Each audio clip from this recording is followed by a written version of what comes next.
Perkenalkan, nama saya Aprilia Lumban Gaul, NIM 3182131002, kelas B 2018, dosen pengampu Bapak Dr. Sugiharto MSI. Baik, seperti yang kita ketahui bahwa kegiatan di sekolah tidaklah sebatas belajar dan mengajar mengenai materi di sekolah. Di sekolah, seorang murid juga akan dibentuk karakternya. Guru bertugas untuk membimbing dan mengarahkan murid agar dapat berpikir yang baik dan juga menaati peraturan yang berlaku. Baik, seperti yang kita ketahui sekarang ini adalah kita sedang dilanda oleh wabah COVID-19.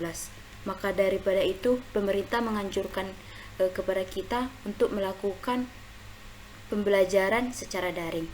Untuk itu, saya akan membuat video pembelajaran tentang interaksi sosial dan lembaga sosial. Yang pertama itu, kita akan mempelajari tentang interaksi sosial. Apa itu pengertian interaksi sosial? Interaksi sosial adalah hubungan timbal balik antara individu dengan individu maupun kelompok atau kelompok dengan kelompok. Interaksi sosial bisa terjadi di mana saja, termasuk di lingkungan sekitar kita dalam kehidupan kita sehari-hari. Kemudian, kita akan mempelajari tentang syarat interaksi sosial.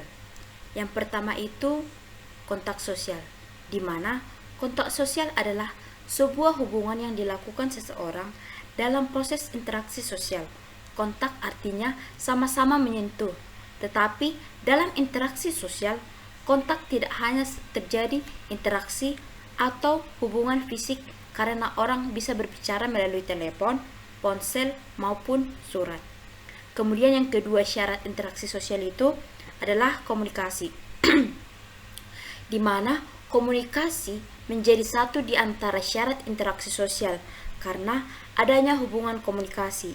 Pesan yang ingin kita sampaikan jadi tersampaikan secara harafiah bahwa komunikasi adalah kegiatan saling menafsirkan perilaku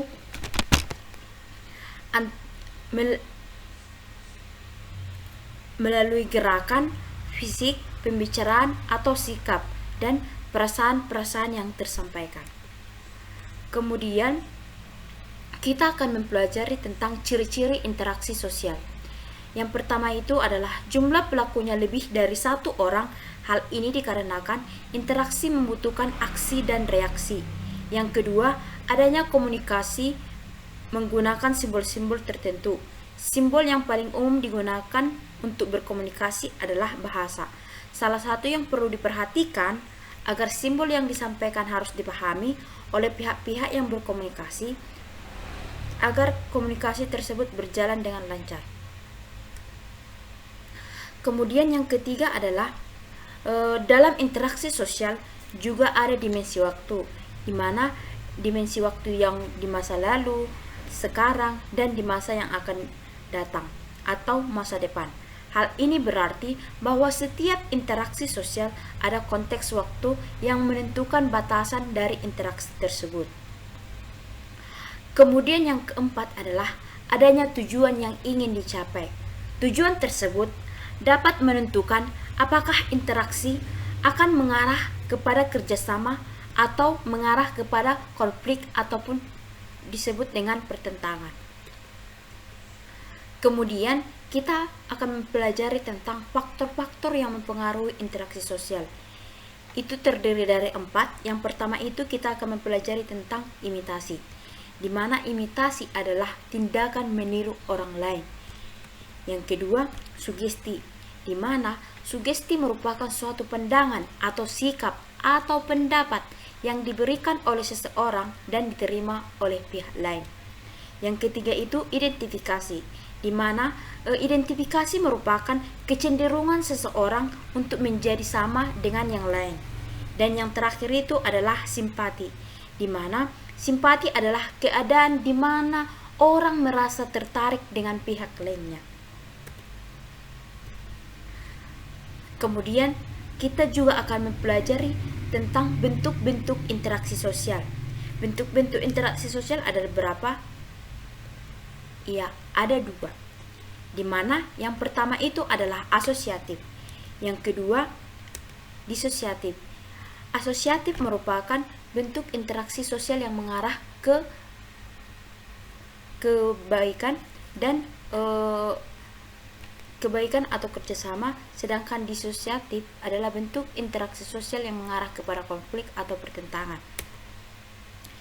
Selanjutnya kita akan mempelajari tentang bentuk-bentuk interaksi sosial asosiatif.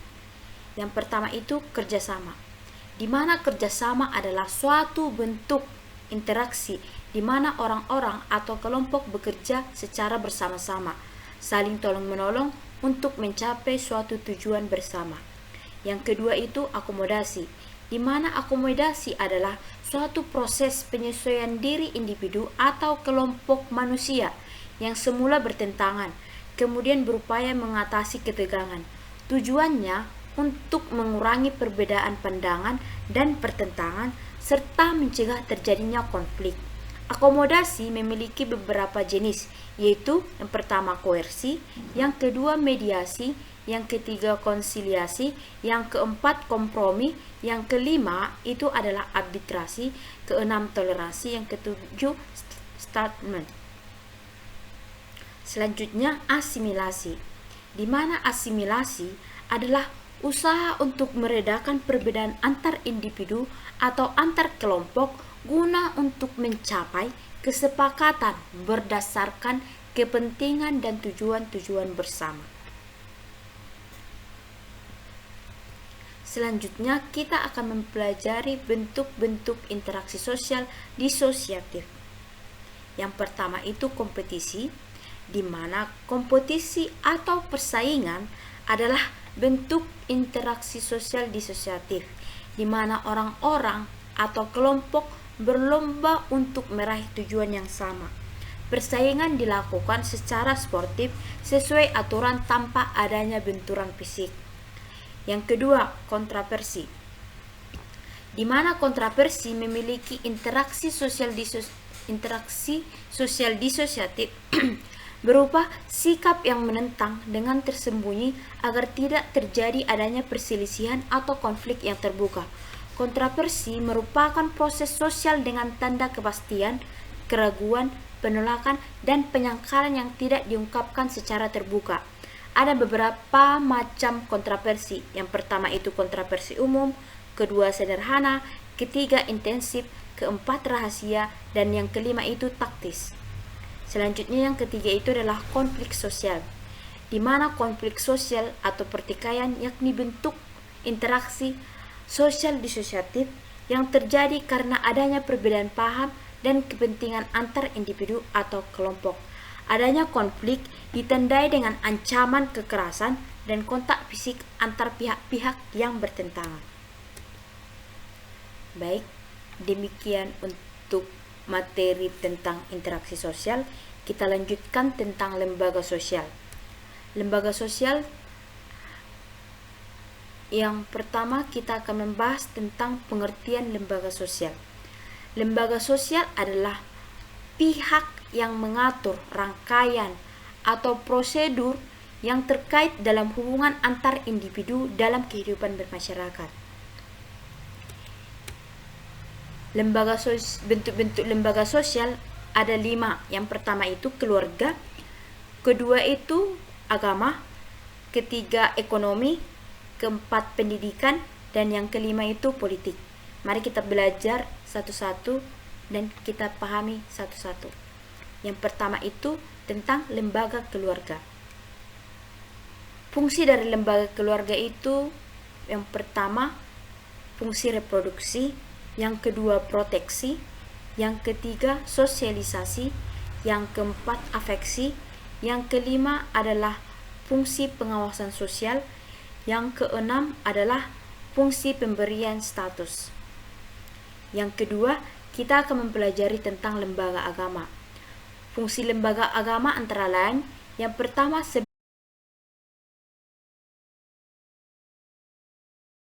tentang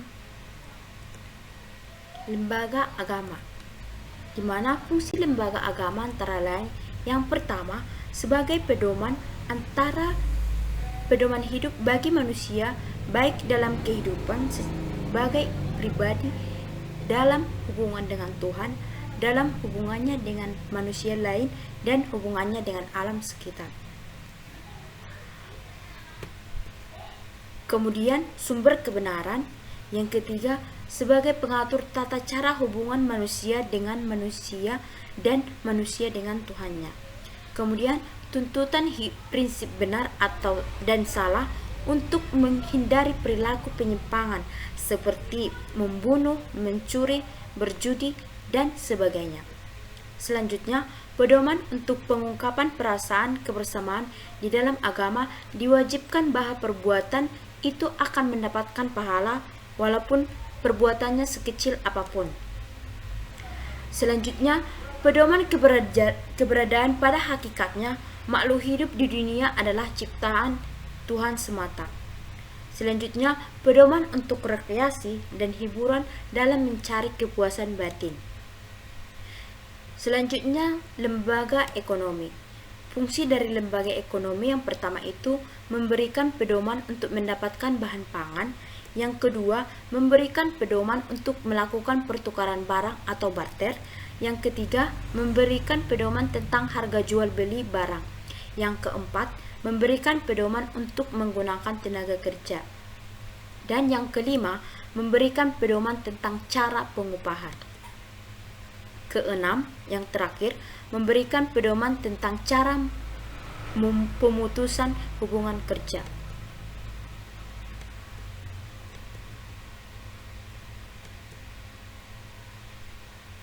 Yang keempat itu adalah lembaga pendidikan.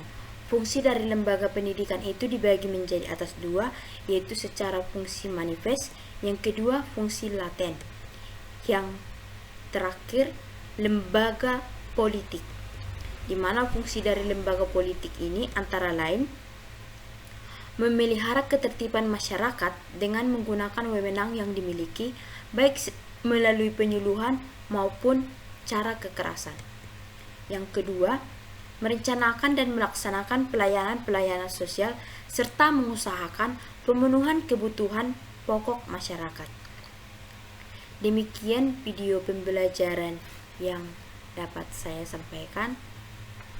Untuk selanjutnya mengenai soal-soal, saya akan memberikannya melalui grup WhatsApp. Demikian.